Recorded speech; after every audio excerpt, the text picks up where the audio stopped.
Vale, perfecto. Bueno, pues nada, vamos a ir comenzando. Daros los buenos días a todas las personas que vais a participar en esta jornada informativa sobre las oposiciones al Cuerpo Superior de Interventores y Auditores del Estado. Agradeceros vuestra participación.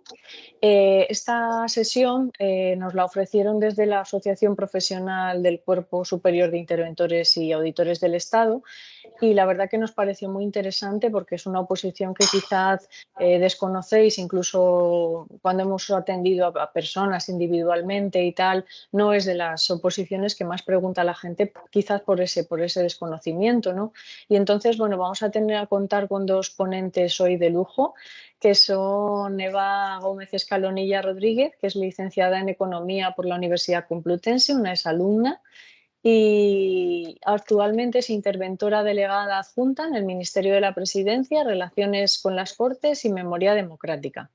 Y el otro ponente es Pablo Zurita Tejedor, es licenciado en ADE y Derecho por la Universidad de Valladolid y actualmente ocupa el cargo de vocal asesor económico de la Oficina de Coordinación para la Presidencia Española de la Unión Europea dentro del Gabinete de la Presidencia del Gobierno.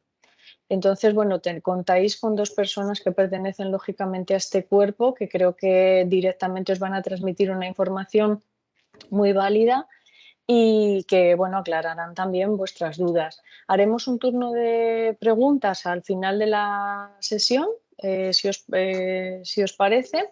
Está habilitado el chat, pero queremos que sea un poquito dinámica, entonces preferimos si levantáis la mano y vamos haciendo un poco de debate, pues mejor, ¿vale? Si alguien no puede porque no tiene micro, pues la puede poner en el chat también.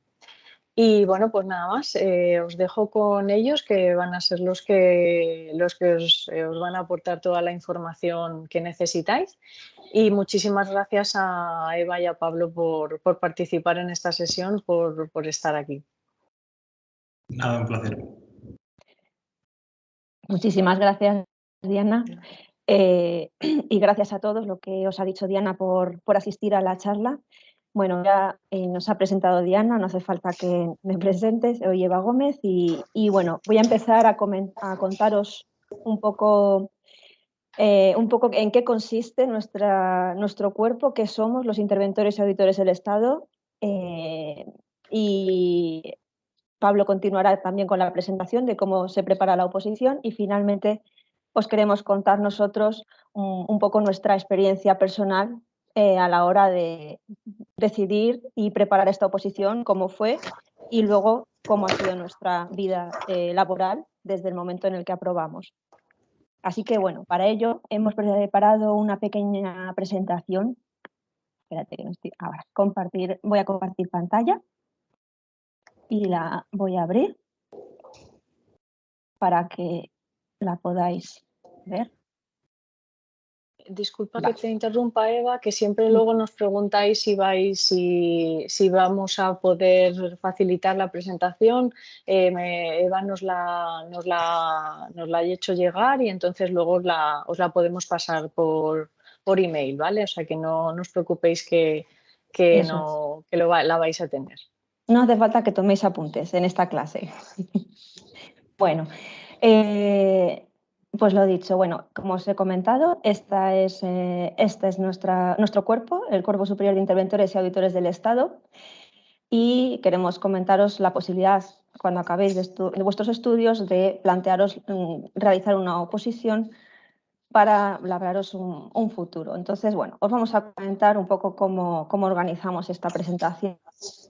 En primer lugar, os queremos hablar de, bueno, nuestro cuerpo está encuadrado en una organización que es la Intervención General de la Administración del Estado. Os contaremos las funciones del interventor y auditor del Estado, así como la proyección profesional, cómo se produce, qué fases tiene nuestro proceso selectivo, nuestra oposición para entrar al cuerpo, cuáles son nuestras retribuciones. Y bueno, finalmente hablemos, después de contar nuestra experiencia personal, abriremos el turno de preguntas. Vamos a encuadrarlos, vamos a ver dónde estamos situados, dónde funciona fundamentalmente nuestro cuerpo, que es un cuerpo de funcionarios, por lo tanto tenemos una función dentro del sector público. somos los que estamos participando, o sea, haciendo cumplir el derecho financiero, principalmente la rama de derecho presupuestario. El derecho financiero se podría definir como el ordenamiento propio y singular de la hacienda pública, que es el conjunto de normas que regulan el ejercicio de las funciones financieras del Estado y demás entidades públicas. La rama de derecho financiero es una rama del derecho público que recoge el principio de justicia financiera, es decir, la justicia tributaria y el derecho presupuestario y la justicia en el gasto público. Entonces, la IGAE estaría encuadrada dentro de esta parte del derecho presupuestario.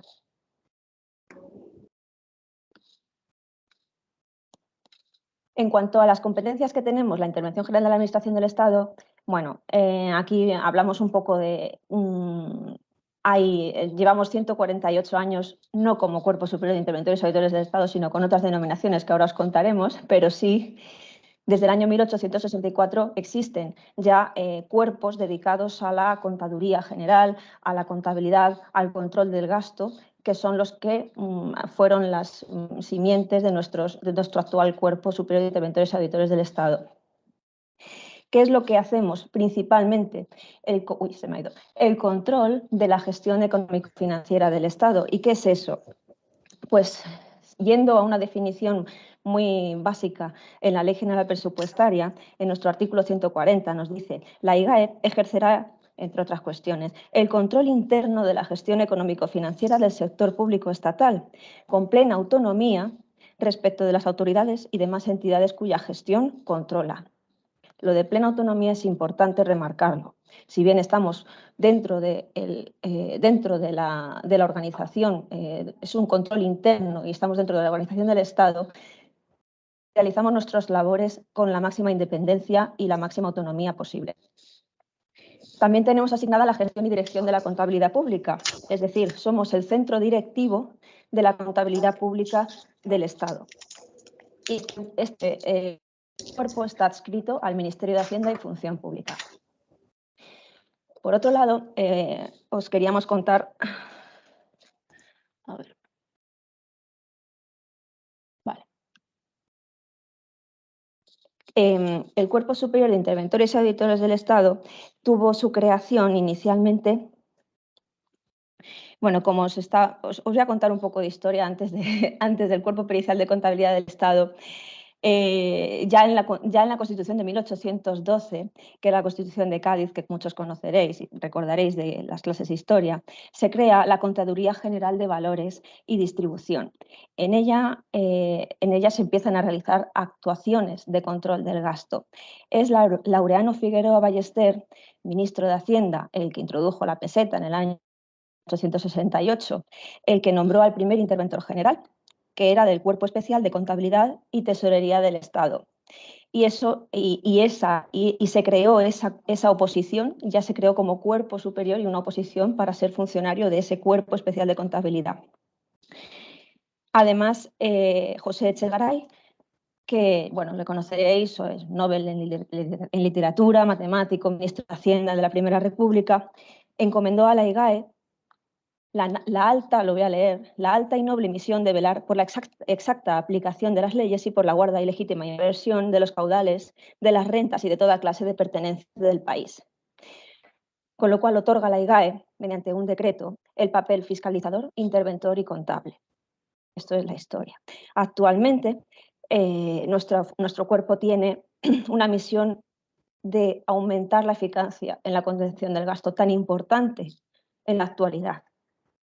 No solo es importante aumentar la recaudación, parece que solo es importante recaudar más, solo se ha maximizar la cantidad de impuestos o de cantidad de dinero que se recauda mediante impuestos, pero no se está hablando tanto, y es tan importante o más, la contención y el control del gasto. La IGAE, os voy a contar cómo estamos organizados actualmente. Tenemos, por un lado, unos servicios centrales de las que cuelgan estas unidades, que es la Oficina Nacional de Auditoría, donde se centralizan todas las actuaciones de control posterior y auditoría pública. La Oficina Nacional de Contabilidad, que lleva toda la gestión contable, se elabora la cuenta general del Estado y se realiza todas las cuestiones y se resuelven todas las cuestiones relacionadas con la contabilidad. Tenemos también la Subdirección de Intervención y Fiscalización del Gasto, que es también la unidad central que recoge pues, toda la normativa y todas las circulares relativas al control previo del gasto. Nuestra Subdirección de Estudios y Coordinación, Subdirección de Organización y Planificación de Recursos, una oficina de informática presupuestaria que es quien nos dota de todas las aplicaciones y herramientas informáticas para desarrollar nuestro trabajo. Ya no utilizamos expedientes en papel, mínimamente. Todos los expedientes que se tramitan o la mayor parte de los expedientes que se tramitan son expedientes electrónicos y todo ello requiere un desarrollo informático tanto que cumpla con los estándares de seguridad como que agilice nuestro trabajo y nuestra labor. Y por último, un servicio de coordinación antifraude. Y luego están, aparte de los servicios centrales, las intervenciones delegadas, regionales y territoriales y otras unidades. Las intervenciones delegadas están en ministerios y organismos y otros entes, como por ejemplo agencias estatales. También hay intervenciones regionales y territoriales, una regional en cada capital de comunidad y una territorial en cada capital de provincia y ciudades autónomas de Ceuta y Melilla. Y luego hay otras unidades que tienen dependencia funcional y que también tienen representación en la intervención general. En cuanto a las funciones de los interventores y auditores del Estado, por un lado tenemos la elaboración y seguimiento del presupuesto general del Estado. Los presupuestos sabéis que se elaboran por la Dirección General de Presupuestos y nos corresponde a la intervención general. Además de participar en algunos casos los interventores en esta elaboración, también hacemos el seguimiento y control del presupuesto del Estado, cómo se ejecuta, su correcta ejecución. Por otro lado, tenemos el control previo y posterior del gasto mediante 3 modalidades de control, que se llaman función interventora, control financiero permanente y auditoría pública, dentro de la cual se encuentra incluida la auditoría de cuentas anuales que se realiza sobre los diferentes organismos y entes públicos del Estado. También realizamos el control de ingresos, el control de subvenciones públicas, control y lucha antifraude de fondos europeos, y aquí vamos a incluir, que no está en la presentación, pero se incluye, que es bastante reciente, el control sobre los fondos del mecanismo de recuperación y resiliencia, cuya labor de control se ha asignado a la Intervención General de la Administración del Estado. También realizamos supervisión continua, que son controles continuos sobre la permanencia o supervivencia de las entidades del sector público, una serie de parámetros, se realizan unos análisis y se determina su viabilidad o no viabilidad. La elaboración de las cuentas económicas del sector público. En ella, por ejemplo, es muy importante, la IGAE es la que proporciona el dato de déficit público del sector público y además es el que sirve para fijar el objetivo de estabilidad presupuestaria. Luego, pues hemos visto la informática presupuestaria, también realizamos auxilio judicial, es decir, un juez en un determinado procedimiento puede llamar a la intervención general, llama a la intervención general para que se nombre peritos judiciales a algunos de los miembros de nuestro cuerpo para examinar determinados expedientes complejos. Conocidos son los ERTES, el caso Gürtel, los ERTES de Andalucía, los ERES de Andalucía, caso Gürtel, etcétera, que son casos en los que se ha nombrado perito judicial a la IGAE. Y, por último, la gestión de la información, económico-financiera en la Intervención General de la Administración del Estado. Hacer un comentario también, sí, perdona, Eva. Sí. En relación con el auxilio judicial, otra de las labores recientes que ha llevado a cabo la IGAE es el auxilio judicial en todo el tema del 1 de octubre y la gestión de los recursos públicos por parte de los políticos independentistas catalanes. Entonces, Cierto. cuando se aplicó el 155 hubo una intervención de las cuentas públicas y desde Madrid hubo un equipo que se encargó de coordinar e intervenir las cuentas de la Comunidad Autónoma Catalana, porque durante ese periodo de tiempo en el que estuvo vigente el 155 estuvieron bajo la sujeción y el control del Gobierno a través de, o bueno, mejor dicho, de la Administración Pública a través de la Intervención General de la Administración del Estado. Sí. Ya. Sí, cierto, totalmente cierto. Muy bien. Vale. A continuación, bueno, queremos contaros también algunos ejemplos, seguro que nos hemos dejado alguno, pero de lo que conocemos y que recordamos como nuestra proyección profesional. Perdón. ¿A qué nos dedicamos? Una de las características que tiene nuestro cuerpo es nuestra gran especialización técnica. Tenemos una preparación muy potente en las ramas de derecho, en las ramas de contabilidad, en la gestión pública, que facilitan las labores de gestión pública, lo cual es muy apreciado por los diferentes órganos que forman la Administración del Estado, incluso fuera de la Administración del Estado, en administraciones autonómicas y locales, también se nos ofrecen puestos y terminamos pudiendo incluso ir a trabajar. Vamos a resumir los posibles destinos profesionales en los que podemos terminar trabajando, como son los servicios centrales, las intervenciones delegadas, intervenciones regionales y territoriales que os hemos comentado antes. Esto dentro de la intervención general, pero ya fuera de la intervención general tenemos sociedades estatales y otros entes públicos como auditores internos, como directores financieros o como secretarios generales. Estos son puestos que se nos ofrecen en otras sociedades. Dentro del Ministerio de Hacienda y Función Pública, un destino muy habitual de los interventores es en los gabinetes, por ejemplo, de la Subsecretaría o de la Secretaría de Estado de Presupuestos y Gastos. Actualmente hay nombrados interventores que pertenecen a estos gabinetes. También son destinos comunes las direcciones generales de diferentes ministerios y también subdirecciones generales. Se ofrecen oficinas presupuestarias, se ofrecen pues, numerosos puestos en estos ámbitos. En otros ministerios y organismos destaca también la Dirección General de Presupuestos, por ejemplo. Un destino muy habitual de los interventores es esta Dirección General. De hecho, bueno, pues hay subdirectores de la Dirección General que son interventores, varios de ellos.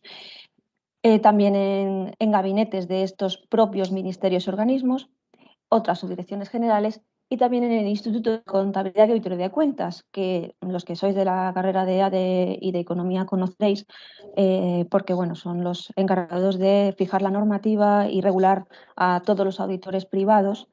Y bueno, también es un lugar de destino dentro de nuestro cuerpo. Suelen salir plazas siempre, tanto en la Dirección de Presupuestos como en el ICAC, para nuestro cuerpo. Otros órganos que también están representados con interventores son el Tribunal de Cuentas, que no solo se nutre de personal de sus propias oposiciones, sino también personal de fuera, y entre ellos los interventores. Las cámaras de cuentas de las comunidades autónomas, que son las equivalentes al Tribunal de Cuentas a nivel autonómico. Y también otros puestos como dentro del Consejo General del Poder Judicial, la Fiscalía Anticorrupción, Cortes Generales, Asamblea Legislativa de las comunidades autónomas, a la Comisión Europea. Es muy habitual también se puede pedir destinos para trabajar en Bruselas, en la OCDE, en el FMI. Conozco un caso también particular que se fue al FMI al cabo de unos pocos años. Y nada, como veis, es un cuerpo pues, que tenemos mucha movilidad y tenemos muchas posibilidades. Pablo, no sé si quieres aquí aportar. Sí, o sea, lo más interesante que tiene el cuerpo es que dentro de la administración está bien valorado o muy bien valorado y la movilidad es muy alta. Entonces, por ejemplo, en mi caso particular, yo estuve destinado de interventor territorial adjunto en Barcelona, luego he estado en una intervención delegada aquí en Madrid, concretamente en Adif, que yo estaba trabajando como interventor, pero el director financiero de Adif también era un interventor y el presidente de Adif de 2 generaciones anteriores también había sido un interventor. Y ahora, por ejemplo, después de pasar por la territorial de Barcelona y por la intervención delegada en Adif, pues estoy en el gabinete del presidente del gobierno preparando la presidencia española de la Unión Europea para 2023. Entonces, lo más interesante que tiene nuestro cuerpo es que si te apetece, te puedes ir moviendo e ir descubriendo destinos o lugares que pueden ser más atractivos para ti. Entonces, al final, quizá tu primer destino no te gusta, pero bueno, vas cambiando y vas probando y vas descubriendo qué es lo que te gusta o qué es lo que te apasiona. Porque si bien el trabajo clásico de los interventores es controlar y gestionar el gasto público, como ha dicho Eva, hay múltiples destinos. Entonces, habrá gente a la que, yo qué sé, por ejemplo, quiera dedicarse a la redacción de normativa contable, entonces, pues, acabas destinado en el ICAC. Luego hay gente que nos gusta un poco más el riesgo y nos metemos en gabinetes. Hay gente que quiere ir a su provincia de origen, entonces, pues bueno, como hay plazas en las intervenciones territoriales y en las intervenciones regionales, también lo puedes conseguir. Y luego, fuera de la propia administración del Estado, también se nos ofrece en ocasiones la posibilidad de ser interventores de las comunidades autónomas. Entonces, hay movilidad tanto dentro de Madrid como fuera. Y luego, la posibilidad de destinos, la verdad que es abismal. O sea, a mí me gusta moverme bastante y pretendo moverme bastante, pero es probablemente uno de los cuerpos con mayor movilidad, y ya no mayor movilidad de voy a este puesto o voy a este otro, sino que entre cada puesto la diferencia que existe en el trabajo y los objetivos es muy importante. No es como en otros puestos, en otros cuerpos, donde sí que hay mucha movilidad, pero estás siempre haciendo lo mismo. Aquí, al contrario que, pues, sobre todo que en inspección o en otros cuerpos similares, la divergencia que existe en el trabajo es muy alta. Al final, lo que hace un interventor territorial no tiene nada que ver con lo que hace una persona que trabaja en presupuestos, ni con alguien que trabaja en el ICAC, ni con alguien que está en un gabinete o que está de asesor para un tribunal de justicia, etc. Entonces, bueno, yo personalmente creo que esto es una muy buena oportunidad y un muy buen destino.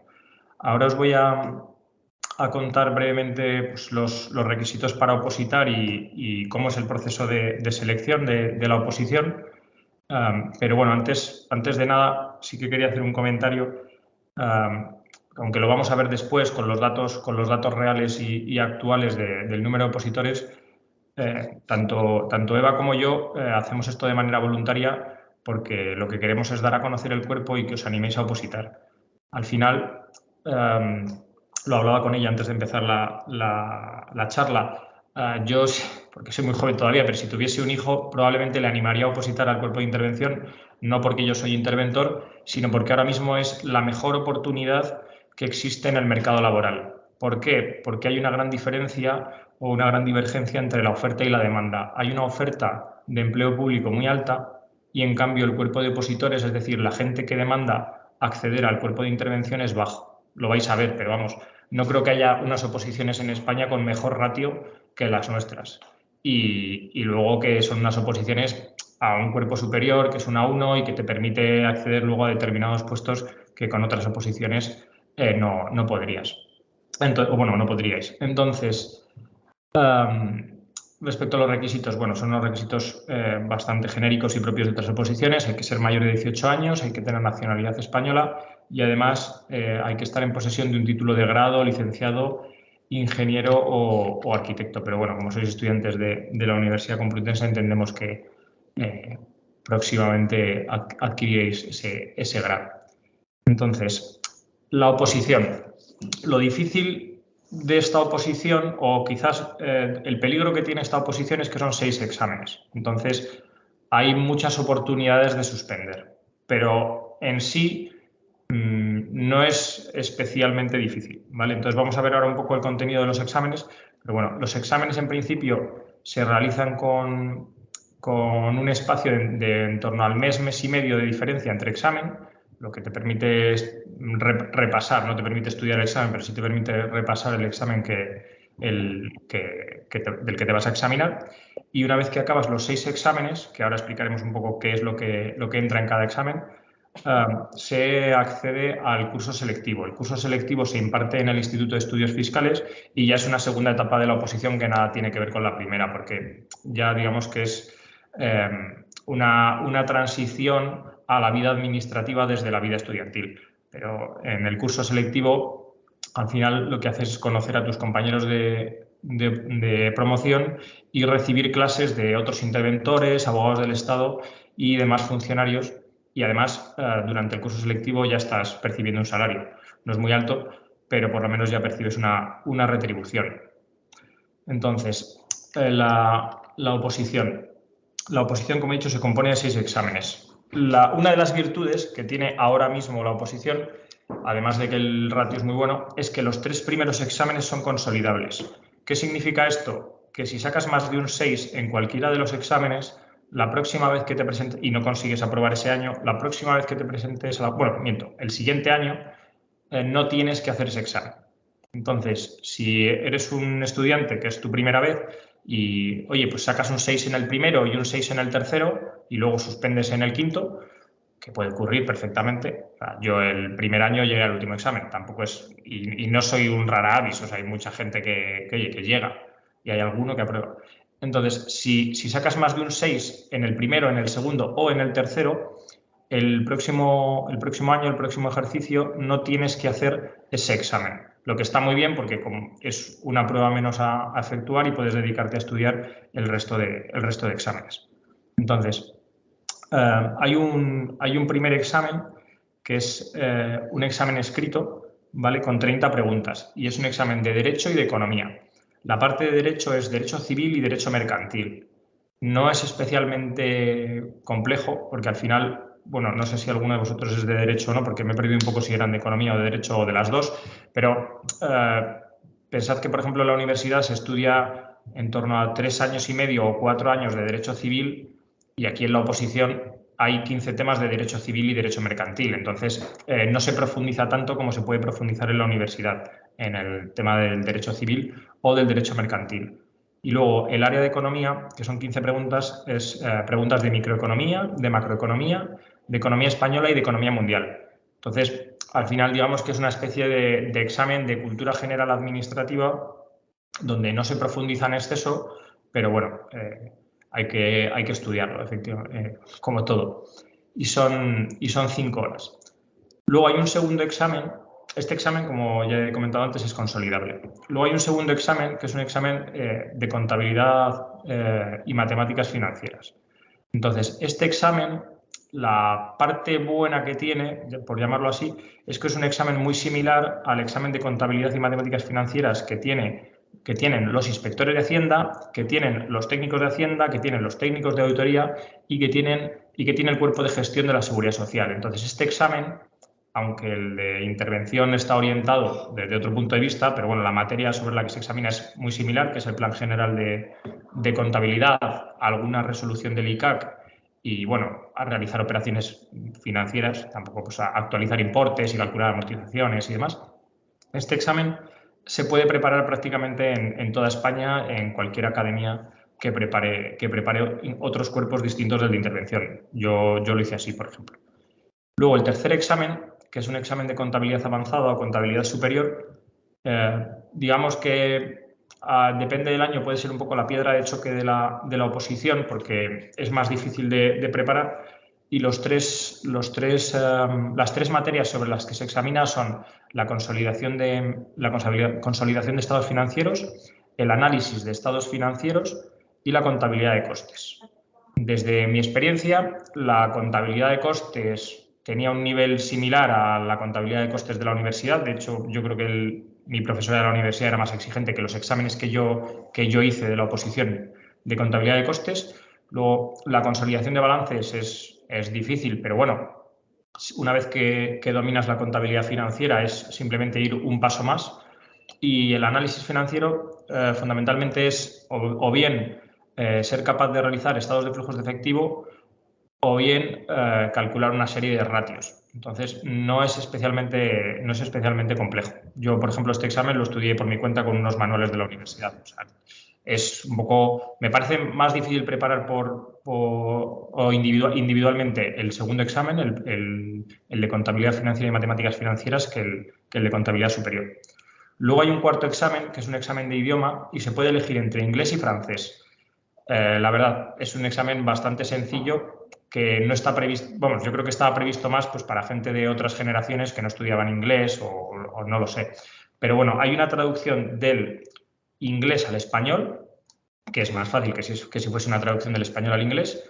Luego hay una serie de preguntas tipo test, que la mayoría pues, suele ser o fill in the gaps o bueno, seleccionar la opción correcta y demás. Y luego también hay que responder unas preguntas sobre el texto que previamente has traducido. Entonces, bueno, se hace en 1 hora y, como digo, es un examen que suele tener buenas notas y donde no suele suspender nadie. El quinto examen es un examen escrito. Es un examen que dura 4 horas y son preguntas a desarrollar, ¿vale? Si bien el primer examen que hemos comentado eran preguntas cortas, porque eran 30 preguntas en 5 horas, estos son 10 preguntas en 4 horas y al final hay que desarrollar pues al menos en torno a 3 caras o así cada respuesta. Y en este examen se pregunta Derecho de la Unión Europea y Derecho Laboral, que son, no recuerdo, son como 8, juraría que son en torno a 7, 8 temas. Luego hay un apartado de Hacienda Pública, Teoría y Técnica Presupuestaria de la Gestión Pública. Entonces, bueno, al final no sé si habéis estudiado Hacienda Pública, pero pues sería estudiar Hacienda Pública de la universidad. Y el tercer apartado es Contabilidad de Empresas y Sistema Financiero Español. ¿Vale? Este examen yo creo que es exigente porque son preguntas a desarrollar y no puedes salvar la papeleta tanto como en el primero. Y luego, por último, hay un examen oral que suele ser el que da más miedo a los opositores por aquello de que no están acostumbrados a cantar temas o a examinarse de una materia de manera oral, que está compuesto por 86 temas y hay 3 bloques. Hay un primer bloque que es Derecho Administrativo y Constitucional, Derecho Constitucional y Administrativo, mejor dicho, que es el orden correcto, donde se canta un tema. Luego hay un segundo apartado que es Derecho Presupuestario, Sistemas de Control y Contabilidad Pública, que se cantan 2 temas. Y el tercero, que es Derecho Tributario y se canta un tema. Que no os dé miedo cantar, porque yo no había cantado en mi vida antes de empezar a opositar y el resto de opositores tampoco. Entonces, simplemente es practicar, probar un poco en casa, tener un buen preparador y ya está. Pero preparar un examen oral no es más difícil que preparar otros exámenes. Es una especie de... Bueno, a mí me gustaba verlo, pero ya esto cada uno lo ve como quiere. A mí me gustaba verlo como una entrevista personal o una entrevista laboral en la que yo sabía qué preguntas me iban a hacer y lo único que tenía que hacer era memorizar las respuestas. Porque al final había 86 preguntas que podían hacerme, me hicieron 4 y yo le di la respuesta para esas 4 preguntas. Y una vez que apruebas el oral, pues ya formas parte del... Bueno, no formas parte del cuerpo superior, pero accedes a la escuela. Y bueno, luego el curso en la escuela ya obtienes la condición de funcionario. Bueno, una vez que tomas posesión y demás. Entonces, para que veáis que no os miento y que no son tan difíciles los exámenes como lo parecen, lo podéis comprobar en la página del Instituto de Estudios Fiscales, que es ief.es. Entonces, en esta página que estamos viendo en la presentación, si vais a procesos selectivos y luego convocatorias, ahí aparecen las convocatorias de los distintos cuerpos profesionales y, en concreto, dentro de cuerpos superiores está el de Cuerpo Superior de Interventores y Auditores del Estado y ahí podéis pues, cotillear un poco cómo va la convocatoria actual y los exámenes de las convocatorias anteriores. Entonces, pues podéis comprobar que efectivamente se presenta la gente que os decimos, podéis ver el tipo de examen, podéis ver que no he mentido con el examen inglés y bueno, entonces es muy interesante. Yo es una de las cosas que primero hice cuando empecé a opositar, que fue descargarme los exámenes de ejercicios anteriores y hacerlos por mi cuenta, porque es una de las formas de estudiar, es una forma de obtener el simulacro perfecto, que es hacer el examen del año anterior, que no todas las oposiciones lo publican y es muy interesante hacer ese ejercicio. De hecho, ahora no sé hasta qué año estará, pero en su día por lo menos podías descargar los exámenes desde 2002. Entonces, pues tenías un porrón de exámenes que podías hacer para practicar. Respecto a los ratios de la oposición, en turno libre, bueno, ahí pone, por ejemplo, vamos a centrarnos en la columna del medio, que pone turno libre 2020. 2020 es la última convocatoria que ha finalizado. Entonces, aunque la oferta de empleo público es de 2020, los exámenes se hicieron en 2021 y acabaron, de hecho, el oral en 2022. Son los compañeros que ahora mismo están en la escuela. Pues de turno libre había 15 plazas y solo pagaron, o pagaron las tasas para presentarse 108 personas, pero es que de las 108 personas se presentaron 53. No voy a decir que esté regalado a la oposición, porque por supuesto hay que estudiar mucho y hay que superar unos exámenes que son exigentes, pero probablemente estemos ante una de las oposiciones con mejor ratio de toda la administración del Estado. Entonces, si veis, había 15 plazas del turno libre y se presentaron al primer ejercicio 53 personas. Y finalmente aprobaron los 6 exámenes 12 personas. ¿Vale? Esto es, bueno, son bastantes aprobados para lo que estamos viendo, porque, por ejemplo, en mi caso, en mi año aprobamos 5 personas de turno libre.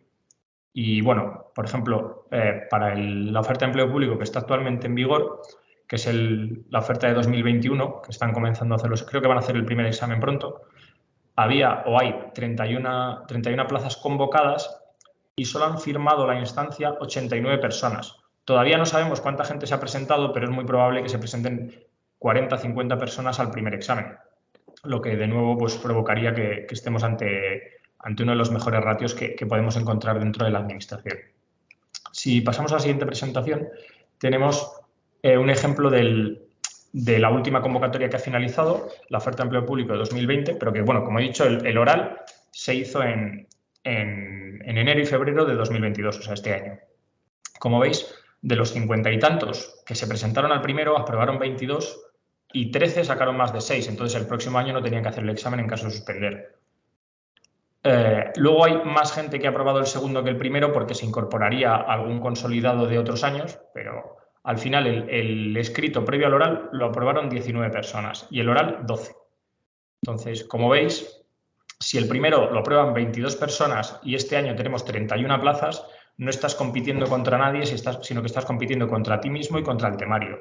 Lo único que tienes que hacer es dominar el temario y obtendrás tu plaza. Y de verdad que no es... El problema de la oposición no es que sea terriblemente difícil el temario.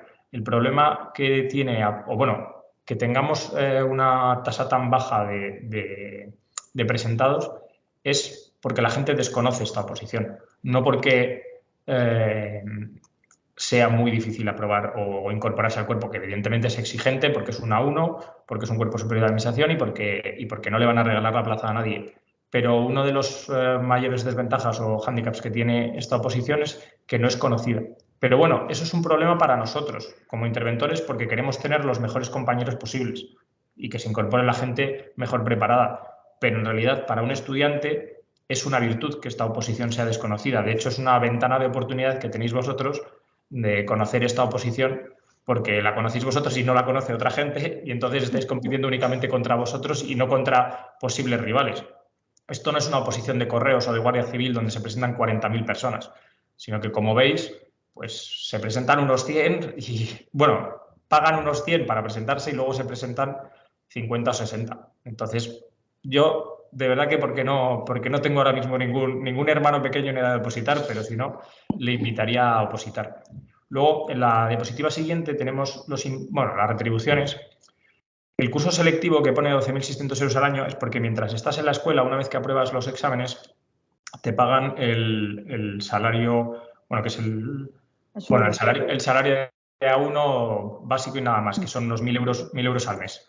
Pero bueno, el curso dura, yo estuve 5 meses y medio, siempre dura menos de 9, depende un poco de los años y de cómo encaja el calendario, pero siempre dura menos de 9, entonces estás en torno a 6, 7 meses de curso.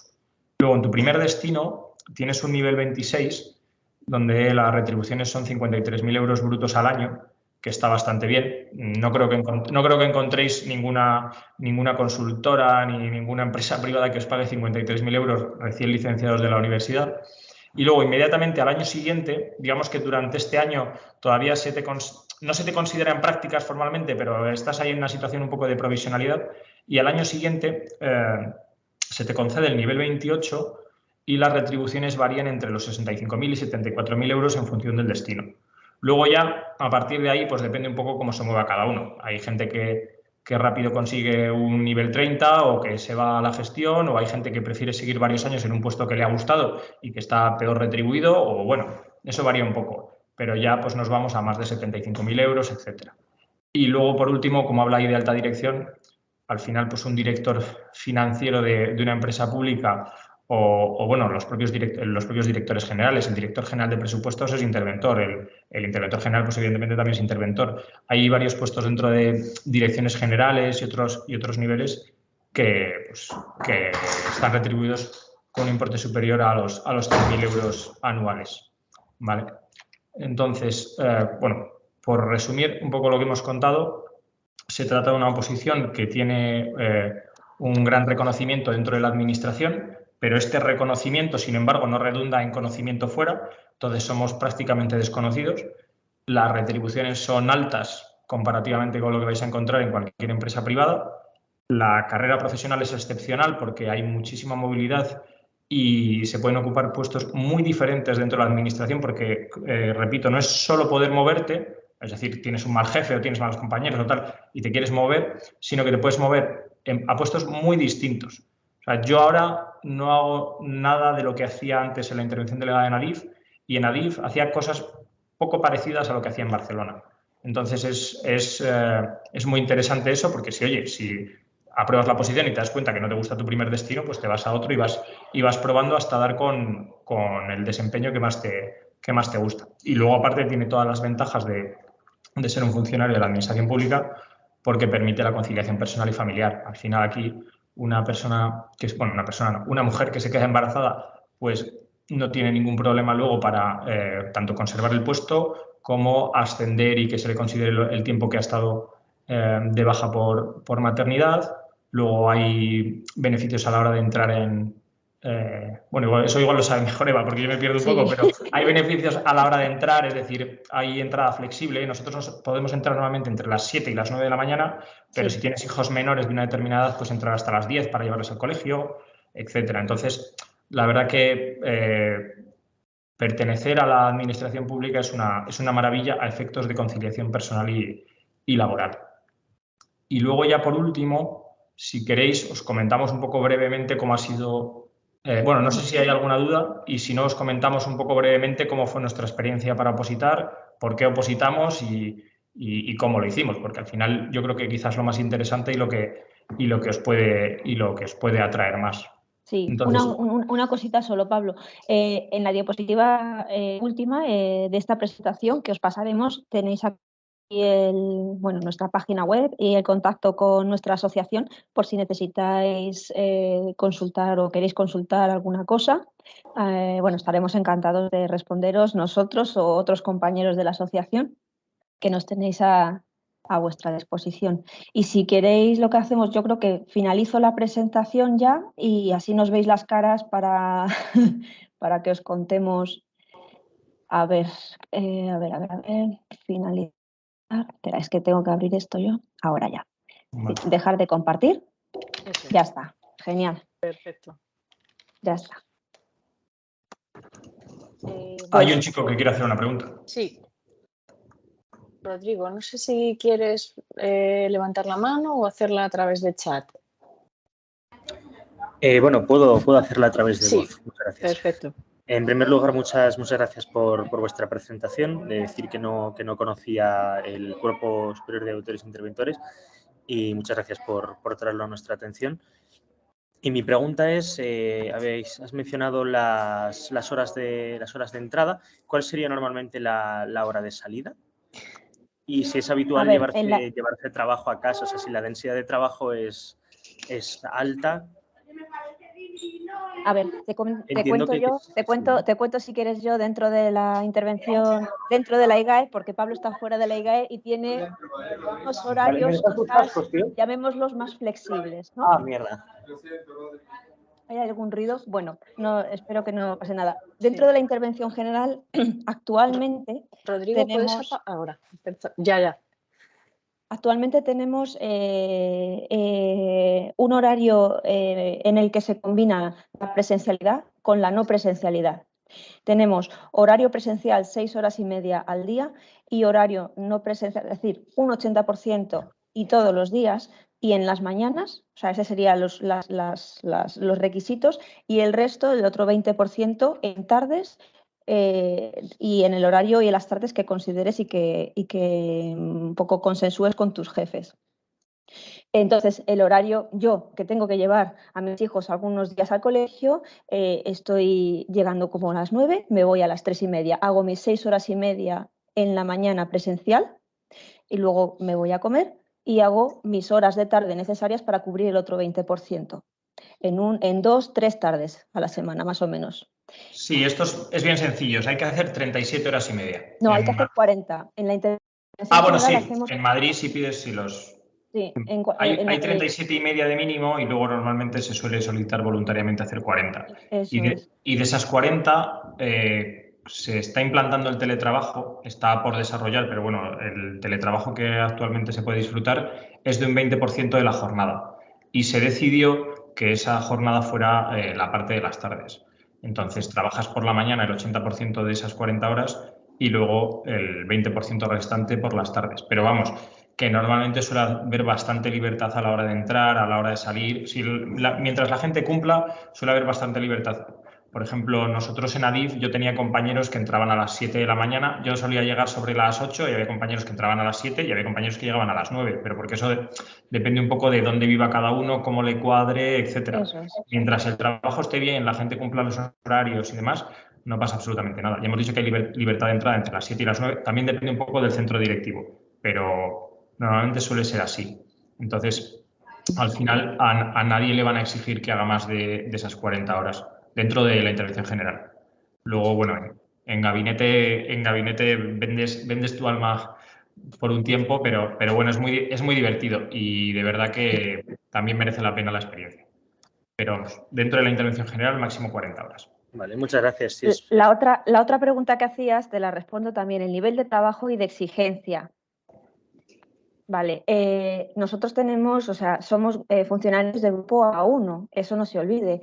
Entonces, nuestro trabajo y nuestra dedicación tiene que ser máxima, pero con el pero de respetar los horarios de las personas. Es decir, no se te puede exigir trabajar los fines de semana, de hecho, salvo alguna excepción temporal que puedas requerir, decir, es que no tengo que sacar este informe a tiempo, lo normal es que nadie trabaje fuera de su horario dentro de la intervención general, es lo normal, pero puede haber algún caso excepción. Sí,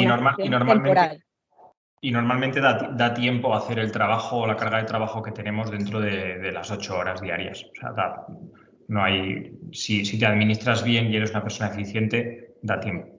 Luego, evidentemente, pues cuando te cambias de puesto, pues los primeros meses pues vas más lento que cuando llevas 3 años, pero eso ya son economías de escala propias de la experiencia. Eso es. Vale, muchas gracias. Sí, es precisamente por plantear también de cara a formar una familia al mismo tiempo que estuviera trabajando, también ya saberlo todo. Muchas gracias. Es posible y de hecho, bueno, pues yo tengo 3 niños y he podido conciliar perfectamente. He tenido épocas en las que, como decía Pablo, entraba a las 7 de la mañana para poderme ir antes y épocas en las que, como ahora, estoy entrando a las 9 y me voy un poco más tarde. Incluso no tienes que tener un horario fijo. Puedes algunos días llegar a las 7 y otros días llegar a las 9:30 porque necesitas organizarte así con tu pareja. Entonces, en ese sentido, hay flexibilidad. Cuando hay hijos, el plan Concilia te permite tener un horario de entrada de hasta las 10 de la mañana. Pero el horario normal sin hijos se entiende menores de 12 años, sin hijos es de 7 a 9 de la mañana y permanencia un mínimo de hasta las 2:30. Eso sí, luego hay que cubrir las horas de presencialidad que hay establecidas hasta el momento. También lo que comentaba Pablo, está en vísperas de aprobarse un nuevo Real Decreto de teletrabajo que va a permitir, en función de los puestos y de las características que tengan los trabajos, pedir teletrabajo 1, 2 o 3 días a la semana. que va a ser muy interesante. En la intervención general estamos desarrollando los indicadores de objetivos necesarios para poder medir el teletrabajo y es pues, muy interesante el poder contar, no sabemos exactamente cómo va a quedar al final, pero toda la administración del Estado va a tener esa ventaja, por decirlo, de poder decidir algunos días en los que es que la mayor parte del trabajo que realizamos en la intervención general, nosotros no trabajamos de cara al público, la realizamos con nuestro ordenador, con llamadas, con videollamadas y con nuestro ordenador personal. Alguna reunión, alguna recepción, comprobaciones materiales que tengas que asistir personalmente, pero la mayor parte del trabajo que realizamos se puede hacer desde tu domicilio, lo cual ahorra muchísimo tiempo. Se ha demostrado en la pandemia que hemos seguido siendo igualmente eficientes y ha seguido saliendo el trabajo adelante. Y es una oportunidad que, por lo que de momento se está viendo, no se está viendo en todas las empresas o en la mayor parte de las empresas actualmente. Una gran parte han apostado por la presencialidad, por la vuelta a la presencialidad. Y si en este momento se regula de una forma más concreta en la administración pública, pues, hombre, yo no me lo pensaría. No lo he dicho antes, la verdad es que tenéis suerte, de verdad, en los años en los que vivís, estoy de acuerdo con lo que comenta Pablo, es una oportunidad el plantearse opositar ahora porque no se conoce y no hay cuerpo de opositores tan potente como en otras oposiciones, como inspectores. Se presentan 1000, pero para 50 plazas de libre, pero es que hay 1000. Entonces, claro, ahí, aparte de que hay 2 exámenes orales, o sea, es una oposición potente, que el dictamen del tercero es complicado, en fin.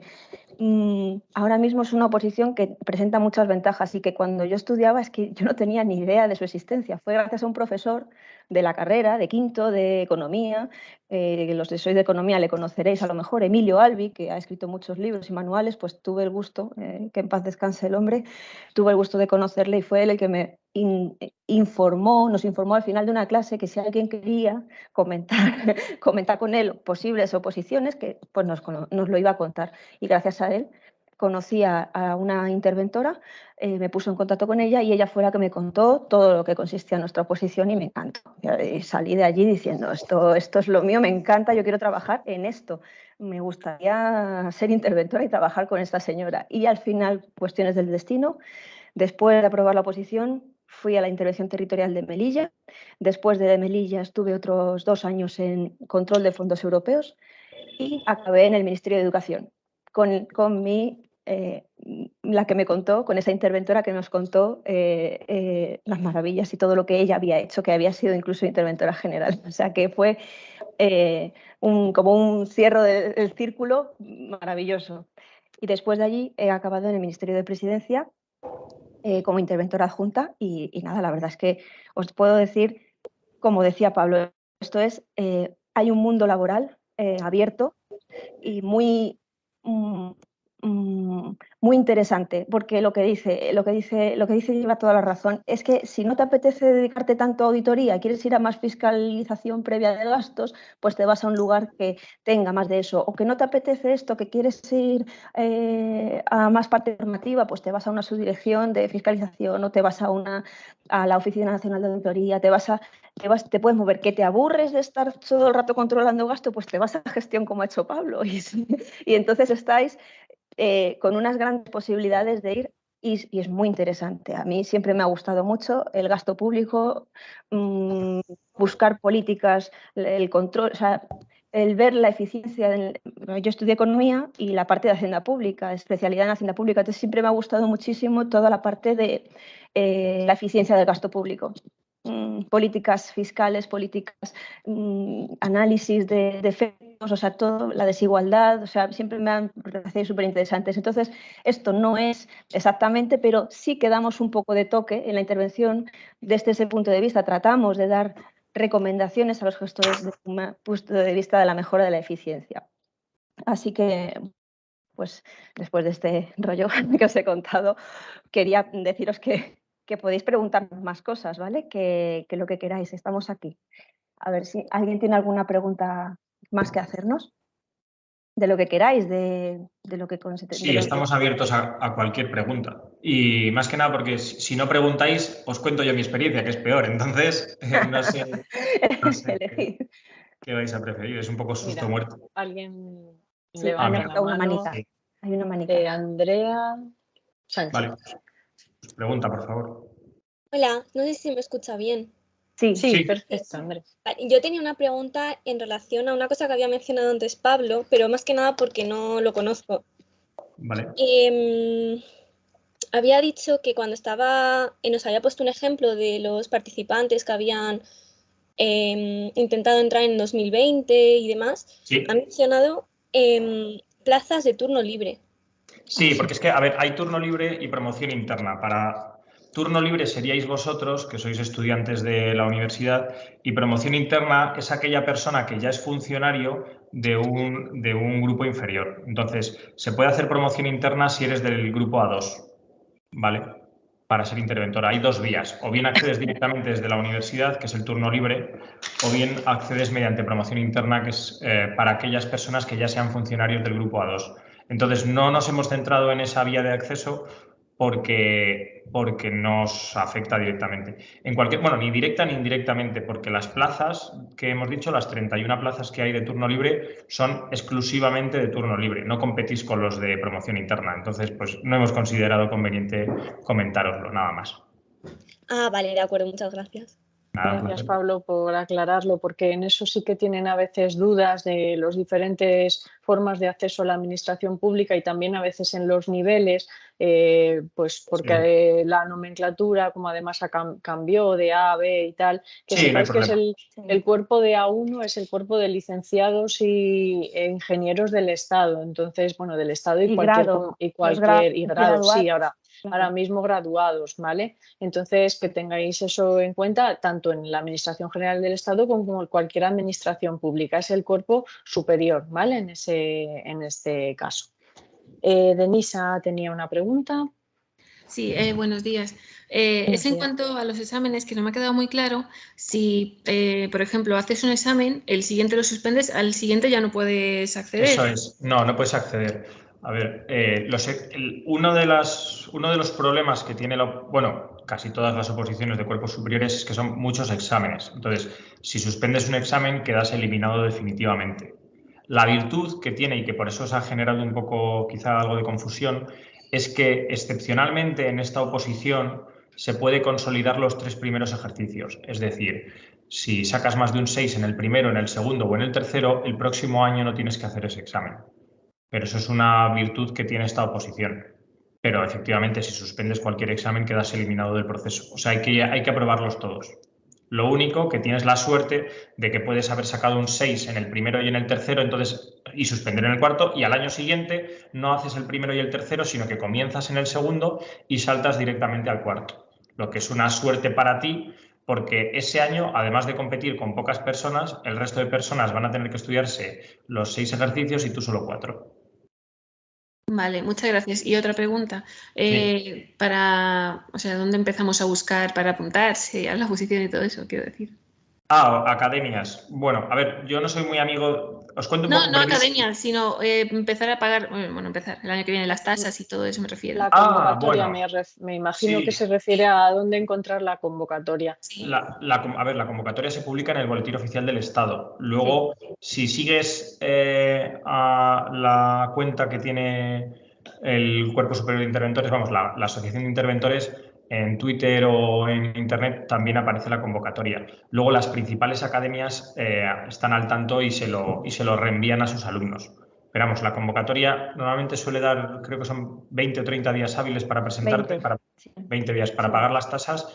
Y bueno, este año, te voy a decir, este año se ha publicado... El 7 de marzo. Se publicó el 7 de marzo la resolución de 1 de marzo de 2022. Vale, pues eso. Pero, este año ya nos podéis presentar, ¿vale? Pero en realidad para vosotros es mejor, porque si acabáis ahora en junio, yo os recomendaría que disfrutarais de las vacaciones, porque en la oposición se entra, pero no se sabe cuándo se sale. Luego comencéis a estudiar en septiembre y lo bueno es que el primer examen lo tendríais en junio probablemente, en abril, mayo, junio como muy pronto. Entonces os daría tiempo durante esos meses a estudiar parte de los ejercicios y luego, como tienes mes y medio entre examen y examen, pues te da... Ahora mismo creo que con el nivel de... Vamos, con el ratio que hay de alumnos y estudiando fuerte desde el principio y con un pelín de suerte se puede sacar la oposición a la primera. O sea, lo habitual o la media son 3 años, tampoco vamos a engañar a nadie. Pero sí que es verdad que es que circunstancialmente hay una gran divergencia entre oferta y demanda y es que el ratio es bajísimo. Entonces, tampoco es lo mismo que tu primera vez tengas el primer examen a los 2 meses de empezar a estudiar que a los 9 meses de empezar a estudiar. Pero ahora mismo es un buen momento porque el número es bajo y sobre todo que si empezáis en septiembre, yo creo eso, que el primer examen lo vais a tener en mayo. Y teniendo mes y medio, sabiendo que luego en agosto es inhábil. Entonces, al final, como el periodo de exámenes dura unos 9 meses, te daría tiempo a estudiar por lo menos más de año y medio la primera vez. Pero sí, para atender o para descubrir cuándo se convocan, normalmente hay una primera oferta de empleo público y luego ya se convoca la propia oposición en el Boletín Oficial del Estado. Pero eso es más contactar pues, con academias o andar pendiente de la página del Instituto de Estudios Fiscales, la que hemos hablado, ief.es, o en la cuenta de la asociación, en la página web de la Asociación de Interventores. Muy bien, muchas gracias. Denisa, de todas formas, sí que es bueno que revises la última convocatoria, aunque ahora no te puedas presentar, en la que te han comentado Eva y Pablo, para que la tengas como referencia, puesto que las convocatorias son básicamente iguales, lo único que cambia el número de plazas, etcétera. Entonces, te puede servir como base, como referencia. Sí, los exámenes no suelen cambiar, los temas no suelen cambiar. Si No. cambia uno, pero no suelen cambiar ni los temas, ni el tipo de examen, ni el plazo entre examen y examen. Al final, es una de las suertes que tiene esta posición, que no lo hemos dicho, pero es una posición que se convoca todos los años. Entonces, te presentas el primer año, oye, pues sin presión, un poco para ver cómo son los exámenes, para probar, llamémoslo así, y bueno, pues vas aprobando. ¿Apruebas 2 o 3? Pues oye, apruebas 2 o 3, consolidas uno, pues fantástico. Ya el próximo año ya haces un verdadero intento, es un segundo intento, pero ya es el que vas con todo el temario estudiado, y oye, pues si has consolidado uno, pues solo tienes 5 exámenes. Digamos que es un poco la forma de plantearse o de planificar la oposición. La oposición hay que planificarla, ver si te interesa más estudiar los primeros o los últimos, etcétera. Luego, bueno, cada maestrillo tiene su librillo, pero sí. Entonces, sí, lo normal es empezar a preparar el último examen desde el principio, el oral.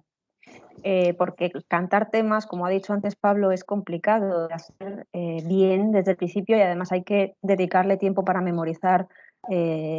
Bueno, son 15 minutos cada uno de ellos, entonces lo que te tengas subrayado o realizado tu resumen o tu esquema lo tienes que memorizar y darle muchas vueltas al mismo temario varias veces, con lo cual si no llegas, si lo dejas para después del quinto, la preparación en 2 meses o en 1 mes y medio del oral, no se llega. Por lo tanto, se suele empezar a preparar la contabilidad y el examen oral, el derecho administrativo y presupuestario y tributario desde el principio.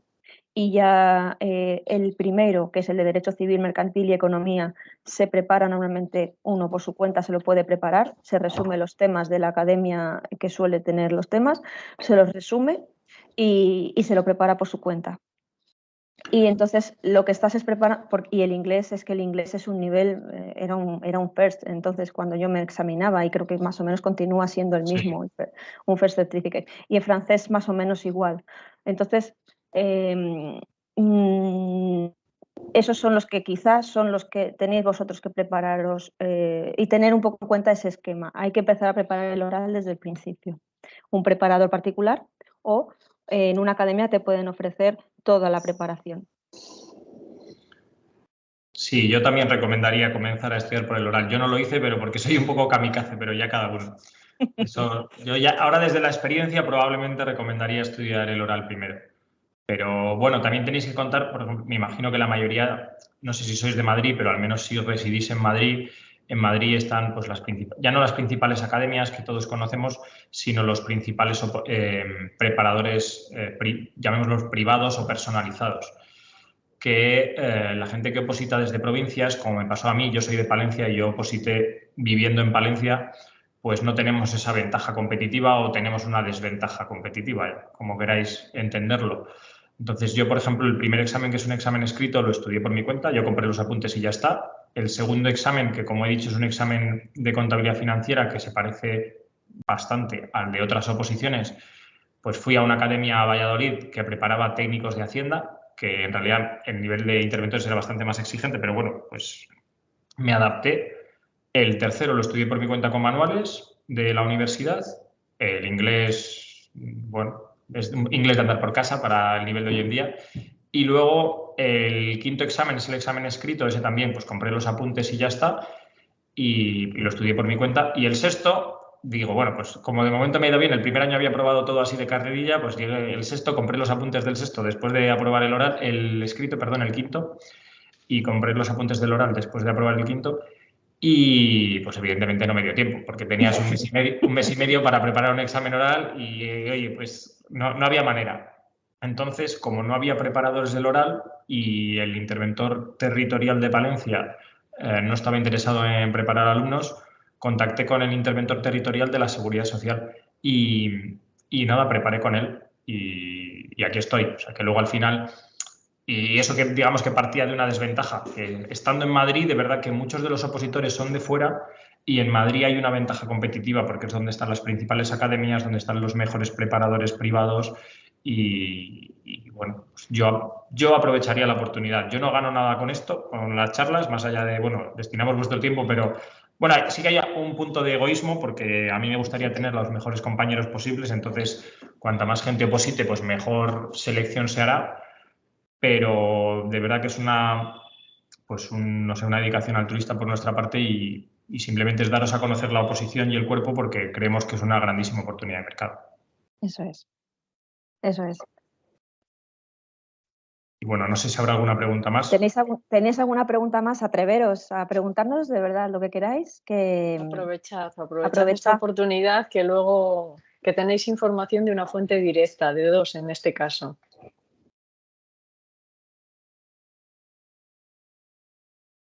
¿Tenéis dudas, preguntas? ¿Hay alguien que esté interesado, que os ha parecido la presentación, nuestro cuerpo? ¿Os parece interesante?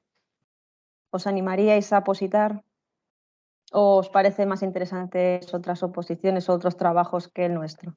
No, atreveros a comentarnos, porque también así nos gustaría también conocer vuestra opinión. ¿Alguno estáis ya decidida por esta oposición o por lo menos a mirar la convocatoria y a pensarlo?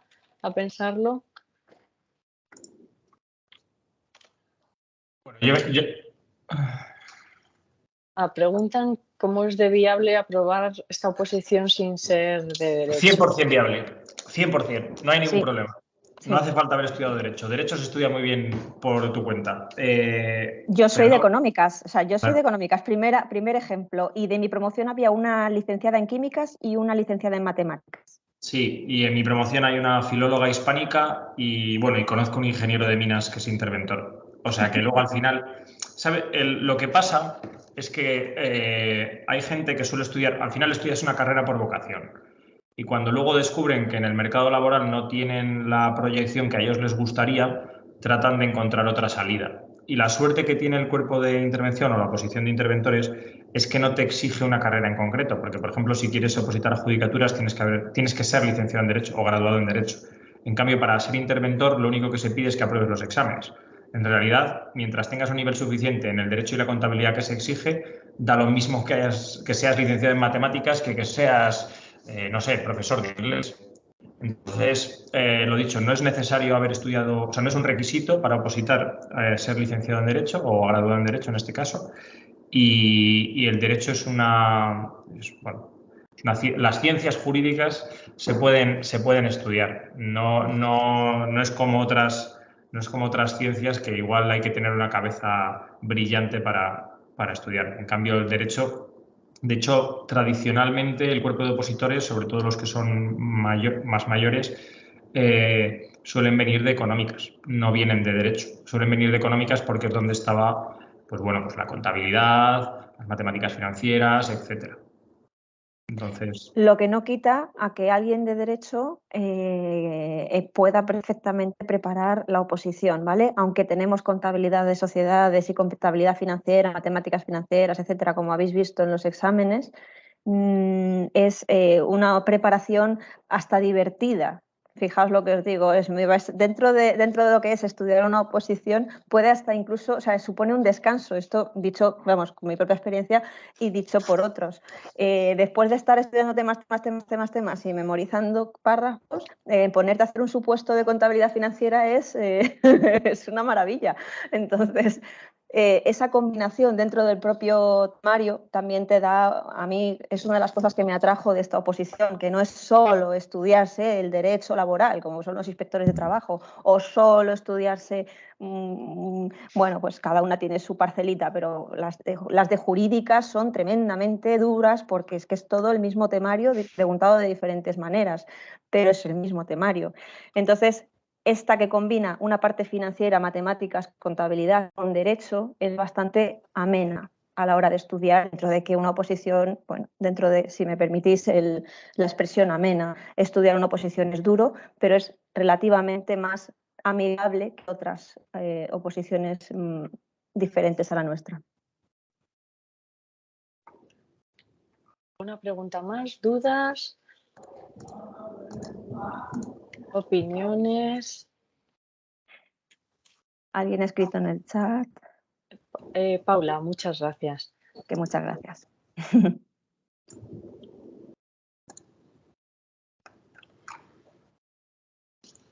Hola Alicia, no te escuchamos. A ver. A ver, ¿ahora? Ahora Sí. Ya. Perfecto. Yo quería preguntar más o menos de media cuánto tiempo lleva aprobar la oposición y cómo de viable es compatibilizarlo con a lo mejor un trabajo a tiempo parcial o algo así. A ver, de media puede ser unos 2 o 3 años de media, ¿vale? Hay gente que ha estado más tiempo, que ha estado 4 años, que ha estado 5 años. Yo creo que a partir de 5 años ya la recomendación, yo siguiendo interventor que en su día también me dijo lo mismo, la recomendación es que quizá deberías plantearte o bien bajar de escalón o dejarlo. Bajar a lo mejor con esa preparación que ya tienes de A1. Hay mucha gente que ha decidido opositar a la A2 y se ha metido a la A2 y la ha sacado a la primera. Entonces es también interesante que esta preparación, yo siempre también me dijeron, apunta a la de A1 y después bajas a la de A2, si acaso no pudieras conseguirlo. Entonces eso, unos 2 o 3 años. Desde luego, o sea, necesitas tiempo para, si quieres llevar bien el oral, necesitas tiempo para habértelo preparado, darle varias vueltas al examen oral. Oye, hay gente que tiene suerte, llega al examen oral, se ha dejado 10, 15, 20 temas y no le salen las bolas justo de esos temas y ha entrado. También se han dado casos, pero si tienes la mala suerte de que justo te sale esa bola. Entonces, es recomendable haber visto todos los temas siempre haberlo terminado. Yo en vuestro caso, vamos, normalmente se suele hablar que es en torno a 3 años y la gente que conozco, pues sí, en torno a 3 años. Luego hay el que ha estado 2, el que excepcionalmente ha estado 1, el que ha estado 5, porque bueno, la suerte, las cabezas de cada uno, todo un poco, todo influye. Pero ahora mismo, lo que he comentado antes, como la convocatoria del próximo año y la del siguiente probablemente repitan plazos o calendario, lo lógico es que si vosotros comenzáis a empezar a septiembre, para este primer año tengáis ciertas posibilidades de llegar preparados y la segunda convocatoria debería ya encontraros 100% preparados y ser capaces de aprobar. O sea, luego ya, evidentemente, cada uno tiene unas capacidades, puedes tener suerte, puedes no tener suerte, puedes ponerte muy nervioso, puede cualquier cosa. Luego hay muchas desgracias en la vida y tampoco... Pero sí, yo creo que ahora mismo se podría unos 2 sacar... años, podríamos decir en 2 años.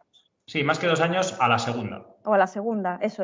Yo la saqué, la primera convocatoria me presenté a mirar, porque no quise ir a por ella, la verdad preferí ir más segura a la siguiente. Y me presenté a la segunda y la saqué a la primera.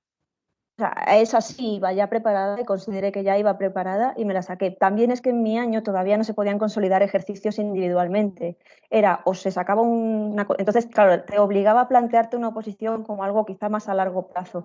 Pero desde luego con las consolidaciones individuales de los 3 primeros ejercicios actuales, quizá yo sí me hubiera planteado decir, pues voy a por cada uno de ellos, consolido y me los quito el año que viene.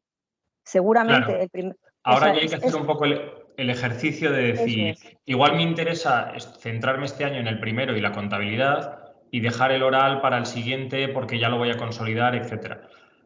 Yo, bueno, visto de la experiencia sí que empezaría también con el oral, porque al final es un poco lo que decía Eva, lo divertido de la oposición es que puedes compaginar ambas cosas. O sea, yo lo que hacía era, yo estudiaba Derecho por las mañanas y por las tardes me ponía con un poco de contabilidad y ya está. Y era una forma de, pues así, pues estudiar con música o por lo menos cambios de materia.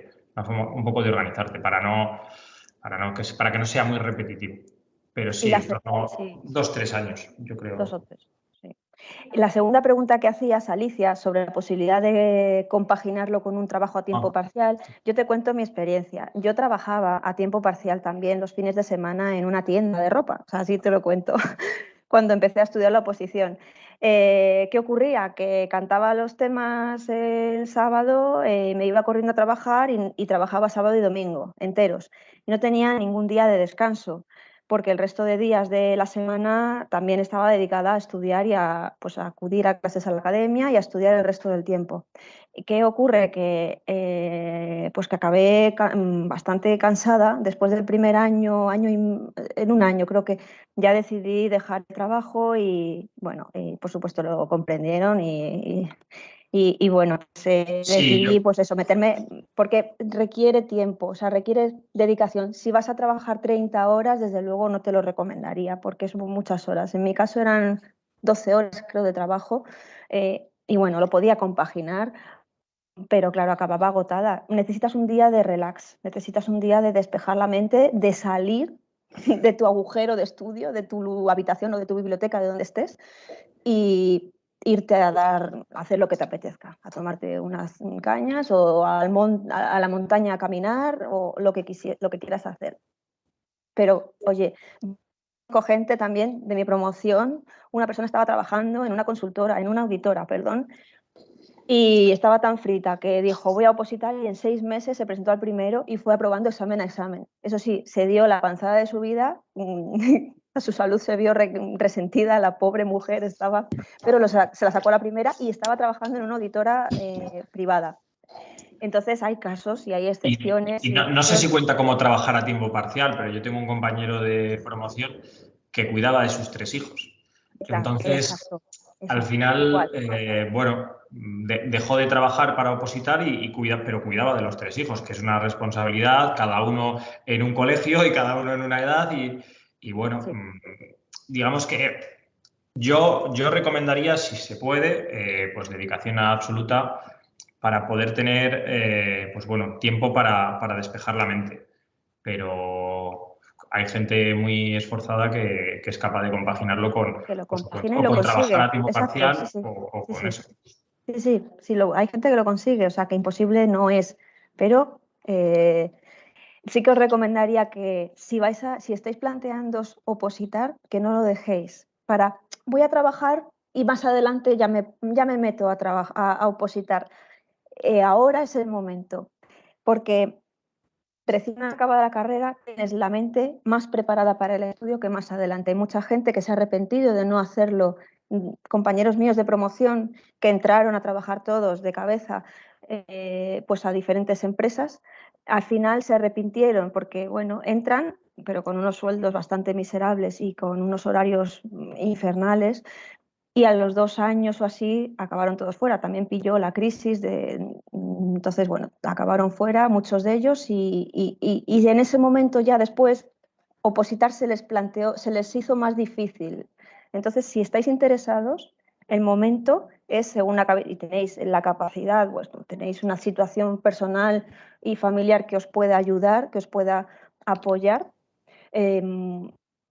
es el momento ahora. El coste de oportunidad es muy elevado porque efectivamente decides dejar de ganar una serie de ingresos que podrías obtener trabajando, no muy altos, pero algo, y una libertad de me voy de viaje, me voy de copas, me voy de cañas, por un futuro. Por un futuro. Entonces, pero cuando lo consigues, y es que hay muchas posibilidades actualmente de conseguirlo, os puedo decir que no os arrepentís, porque no he tenido ninguna dificultad de ser madre, no he tenido ninguna dificultad de nada, o sea, todo es ayuda y comprensión. Entonces, a diferencia de lo que conozco de amigas mías en sus empresas, en sus trabajos.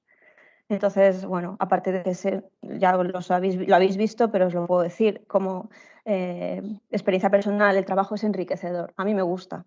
A mí me gusta pues, detectar cuestiones mejorables, hacer recomendaciones, me gusta ver mejoría gracias a nuestro trabajo en la gestión del gasto público. Entonces, bueno, yo es que lo recomiendo 100% y a todo el que me pregunta y que tenga el grado, licenciatura, ingeniería, le animo a que oposite. Bueno, te hemos respondido, no sé si a lo que querías. A todo. Muchísimas gracias y muchísimas gracias también por compartir vuestra experiencia a los dos. Gracias, Alicia. Gracias, un placer.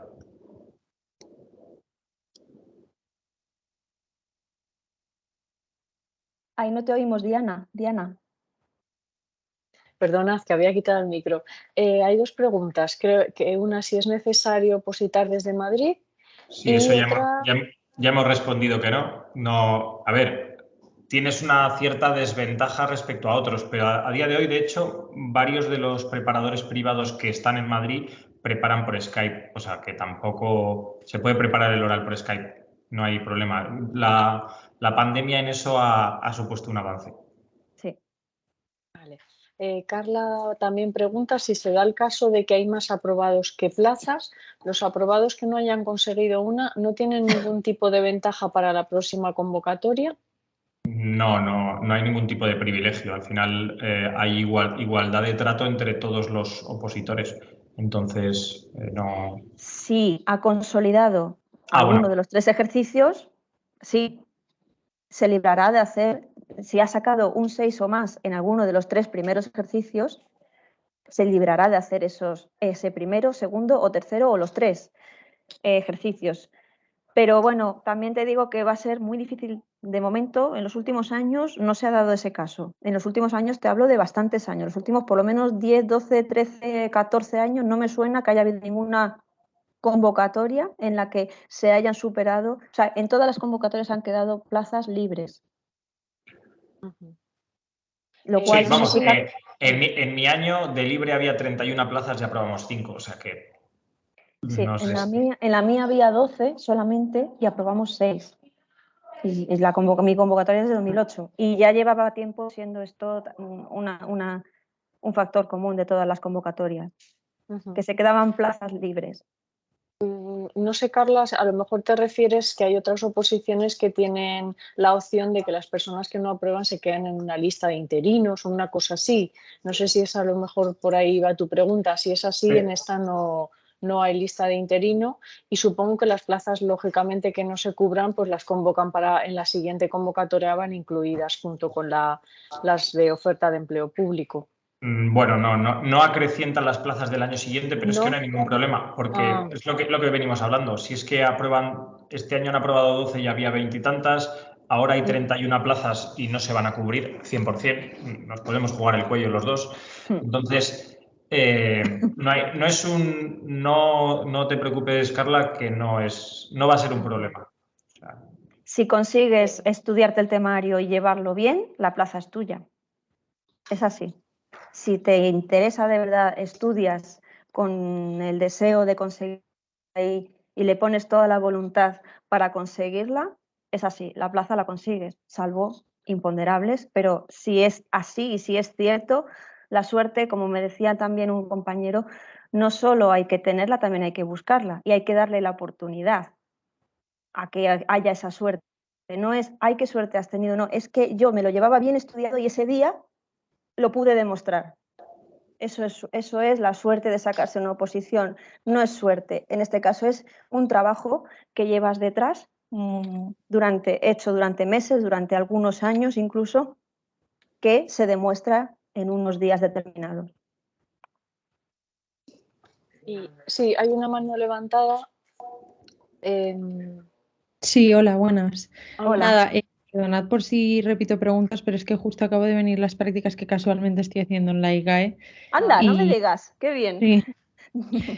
Nada, era solo porque a mí me habían comentado, bueno, con el interventor que estuve hablando allí, de apuntarme, o sea, si quieres opositar, apuntarte al CEF. Entonces, no sabía si vosotros también recomendabais apuntarse al CEF o llevar directamente preparadores privados. La pregunta del millón. Bueno, os podemos contar lo que hemos hecho cada uno, pero recomendar... No, yo me mojo, yo también recomiendo si quieres, pero bueno. O sea, vamos a ver, yo estudié en el CEF, toda mi preparación fue en el CEF, ¿vale? Compré el temario, de hecho, pues los temarios de los tribunales salen del CEF. Los temarios que tienen las personas que están en los tribunales son los del CEF normalmente.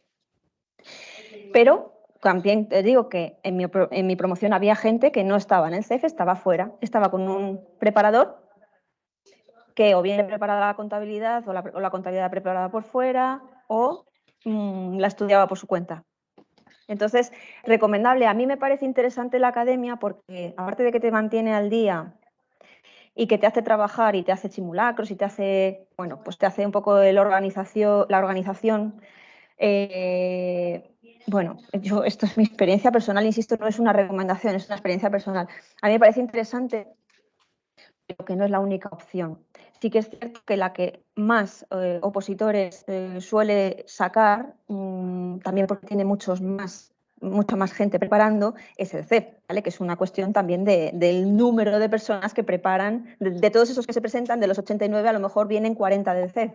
Y porque hacen un poco las cuentas también como... A ver, Claro, yo te cuento, yo soy el polimalo, ¿vale? Ahora. Él es fuera, Pablo es fuera del CEF. Claro, entonces yo no estudié por el CEF, yo no fui nunca al CEF, pero sí que es verdad que yo compré los apuntes, porque era como cuando te metes en internet, pues había otros, pero dije, bueno, voy a comprar estos y compré esos.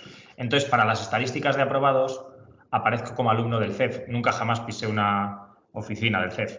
Ya. Yo me lo estudié por mi cuenta.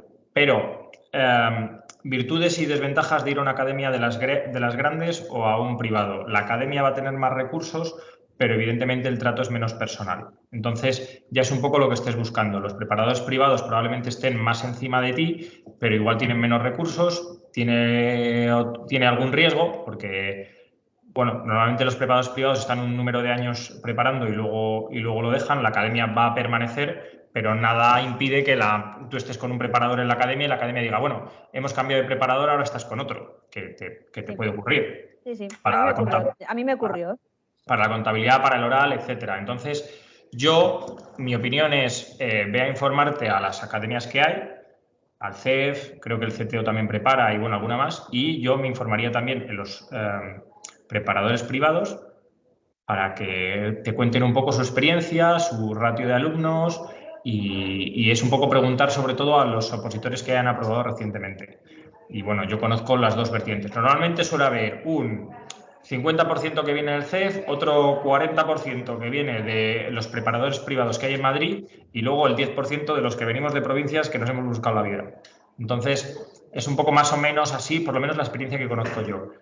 ¿Cuál es mejor? Para cada persona, digamos que cada persona tiene que atender un poco a sus necesidades y a la oferta. Entonces yo personalmente consultaría ambas opciones. También, oye, los precios, uno tiene unos precios, otro tiene otros, uno tiene una disponibilidad, otro tiene otras. Sabes que una academia, pues lo dicho, si enferma el preparador, pues te van a poner otro, pero igual pues es más impersonal. Entonces, bueno, eso es una decisión personal. Nosotros te podemos aconsejar, yo me he mojado parcialmente, pero tampoco te puedo decir ve a este y a este otro, porque igual a ti no te encajan. A mí me encantaba mi preparador del oral, que como dije antes era interventor de la Seguridad Social, igual a otra persona no le encajaba para nada. De hecho, bueno, luego tuvo otra alumna y no aprobó y era una chica muy válida. Es que eso depende un poco, pues bueno, de cada uno. Eso es. Vale, muchas gracias. Y por otro lado, simplemente preguntar si la grabación, que he visto que estáis grabando la reunión, se iba a subir o algo. Sí, se subirá al canal de YouTube de la OPE, ¿vale? Ponéis Vale. OPE UCM YouTube y la subiremos ahí. ¿Alguna pregunta más? ¿Alguna duda? Bueno, yo creo que ha quedado muy claro y a lo mejor también eso influye, ¿no? Nada más.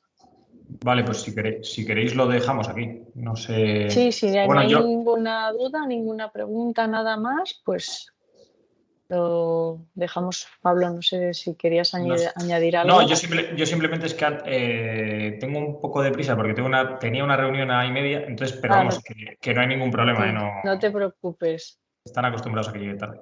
No hay Sí. problema. Nada, en el chat Pero bueno, simplemente recordar lo que comentó Eva, que bueno, en la infografía que os pasarán y en la presentación está el correo de la Asociación de Interventores. Si ponéis en Google Asociación de Interventores Auditores también sale.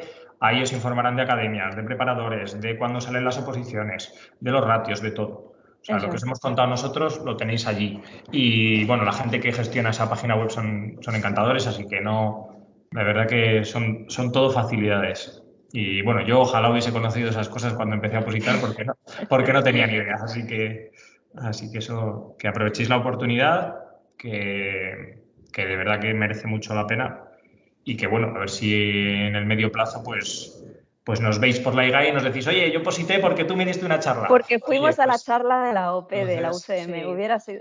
Sería genial, por favor, si alguien lo consigue, no dudéis en buscarnos y en contactar con nosotros, ¿vale? O si alguien se decide opositar también, bueno, pues podéis contactar con nosotros si queréis preguntarnos alguna cosa, estamos disponibles, ¿vale? No nos vamos a comer a nadie. Eso es. Muchas gracias. Pues nada, pues muchas gracias Eva y Pablo por participar y por aportar vuestra experiencia y toda la información que habéis dado. Muchas veces los alumnos demandan justo la información que habéis transmitido, ¿no?